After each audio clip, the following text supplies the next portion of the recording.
ससुर को हटाकर सत्ता पाई, जमी जमाई पार्टी हथियाई और फिर अपने दम पर कई बार सरकार बनाई। आप सोच रहे होंगे कि ये शख्स कौन है? जवाब आसान है, ये है नरेंद्र के नायडू। जी हाँ, बात हो रही है चंद्रबाबू नायडू की।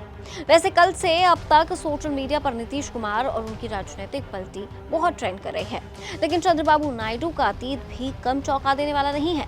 उन पर अपने ससुर की पार्टी पर कब्जा करने का आरोप है, तो ये भी सच है कि आंध्र प्रदेश को आईटी कैपिटल बनाने का श्रेय भी नायडू को ही जाता है। नायडू कुछ महीने पहले जेल भी जा चुके हैं और विकास पुरुष का टैग भी उनके पास है। ऐसे में सवाल है कि मोदी सरकार की हैट्रिक में नायडू कितने खास हैं? कहीं 2018 की तरह नायडू मोदी को दगा तो नहीं दे देंगे? हाय, मेरा नाम है सृष्टि गोयल और आप देख रहे हैं एबीपी लाइव का खास शो व्यक्तित्व, जिसमें बात होगी आज चंद्रबाबू नायडू की।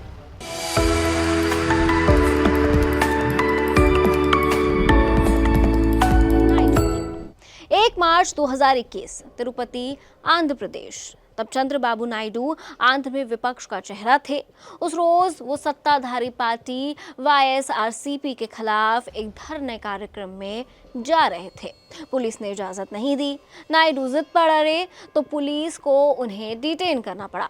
गुस्सा कर नायडू एयरपोर्ट पर ही फर्श पर बैठ गए। 3 साल और 3 महीने बाद वही नायडू फर्श से अर्श पर पहुंच चुके हैं। तब आंध्र प्रदेश में नायडू के पास गिनती के विधायक थे और सांसद थे, लेकिन आज नायडू किंग और किंग मेकर दोनों बन चुके हैं। किंग इसीलिए क्योंकि नायडू ने आंध्र असेंबली इलेक्शन में बम्पर बहुमत हासिल किया और टीडीपी ने अपने दम पर सरकार बना ली। राज्य की 25 लोकसभा सीटों में से 17 पर लड़कर टीडीपी ने 16 सीटें जीती और एनडीए में बीजेपी के बाद सबसे बड़ी पार्टी बनी। नीतीश कुमार को अगर पलटी मार कहा जाता है तो चंद्रबाबू नायडू का अतीत भी चौंका देने वाला है। उन पर अपने ससुर के खिलाफ राजनीतिक साजिश करके पार्टी पर कब्जा कर देने का आरोप है। आंध्र प्रदेश के पूर्व सीएम और तेलुगु सिनेमा के सुपरस्टार एनटी रामाराव के दामाद हैं चंद्रबाबू नायडू। एनटी रामाराव की बेटी एन भुवनेश्वरी के साथ नायडू की शादी हुई।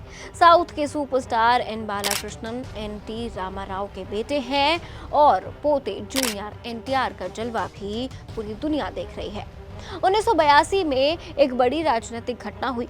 एनटीआर ने अपनी पार्टी बनाई, नाम रखा तेलुगु देशम पार्टी। 1983 के विधानसभा चुनाव में टीडीपी की आंधी में सारे विपक्षी उड़ गए। 294 सीटों में से टीडीपी ने 201 सीटें जीतकर तहलका मचा दिया। सुपरस्टार एनटीआर आंध्र प्रदेश के मुख्यमंत्री बन गए। फिल्मी दुनिया से निकलकर राजनीति के मैदान पर उतरते ही एनटीआर ने डबल सेंचुरी ठोक दी। वो चीफ मिनिस्टर बन गए, लेकिन नायडू कांग्रेस में ही रहे और अपने ससुर के खिलाफ दमदार विपक्षी बनकर आवाज उठाते रहे और टीडीपी की नीतियों का विरोध करते रहे। कुछ ही दिन बाद नायडू ने भी टीडीपी ज्वाइन कर ली। मुख्यमंत्री बनने के बाद एनटीआर एक ऑपरेशन के लिए अमेरिका गए। उनकी गैर मौजूदगी में तख्ता पलट हो गया। नायडू ने इस संकट की घड़ी में टीडीपी को संभाला। एनटीआर भी नायडू से प्रभावित हुए और 1986 में उन्हें टीडीपी का जनरल सेक्रेटरी बना दिया। तब एनटीआर को भनक भी नहीं थी कि एक दिन नायडू ही उनका सिंहासन छीन लेंगे। दरअसल टीडीपी पर एनटीआर की दूसरी बीवी लक्ष्मी पार्वती का कंट्रोल बढ़ने लगा। उनकी मनमर्जी पार्टी के नेताओं को पसंद नहीं आती थी। नायडू ने इस आक्रोश को कैश किया और टीडीपी के अंदर वो खुद को विकल्प के तौर पर पेश करने लगे। नायडू ने अपने ससुर एनटीआर की लीडरशिप को हथिया लिया।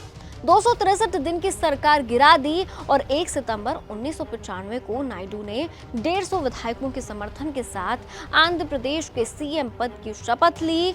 उस वक्त नायडू की उम्र सिर्फ 45 साल थी। 1999 के असेंबली चुनाव में नायडू ने बहुमत हासिल कर साबित कर दिया कि जनता को नायडू राज पसंद है। 70 के दशक से राजनीति में सक्रिय ये चेहरा अचानक से देश में ट्रेंड करने लगा।